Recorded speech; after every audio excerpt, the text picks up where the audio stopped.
क्या आप जानते हैं कि हॉर्नबिल नाम का एक खूबसूरत परिंदा ऐसा भी होता है जो अपनी जिंदगी का एक खास दौर खुद को कैद कर लेता है। मादा हॉर्नबिल पेड़ की शाख पर एक शानदार घोंसला बनाती है।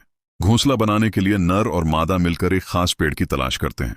जैसे ही मादा हॉर्नबिल घोंसले में दाखिल होती है, वो करीब 2 महीने तक खुद को अंदर कैद कर लेती है। पहला काम वो ये करती है कि अपने उड़ने वाले पंखों को खुद तोड़ देती है, एक एक करके। ये हैरान कर देने वाला काम इसलिए किया जाता है क्योंकि अब उसे बाहर नहीं जाना और घोंसले को शिकारियों से महफूज बनाना होता है। ये परिंदे घोंसले के दाखिली सुराख को चिकनी मिट्टी से बंद कर देते हैं और ये मिट्टी नर हॉर्नबिल अपने आसपास के इलाके से लाता है। घोंसले का दाखला सिर्फ इतना खुला छोड़ा जाता है कि अंदर रोशनी आ सके और मादा सिर्फ बाहर देख सके। इस अरसे में मादा बाहर की दुनिया से बिल्कुल कट जाती है और सिर्फ नर हॉर्नबिल ही उसे खाना लाकर देता है। हैरान कर देने वाली बात यह है कि इस अरसे में मादा हॉर्नबिल 2 अंडे देती है जिन पर वो बैठती है। करीबन 6 हफ्तों बाद उन अंडों से बच्चे निकल आते हैं। जब बच्चे तैयार हो जाते हैं तो मादा हॉर्नबिल घोंसले के सुराख को अंदर से तोड़कर अपने बच्चों के साथ बाहर आ जाती है।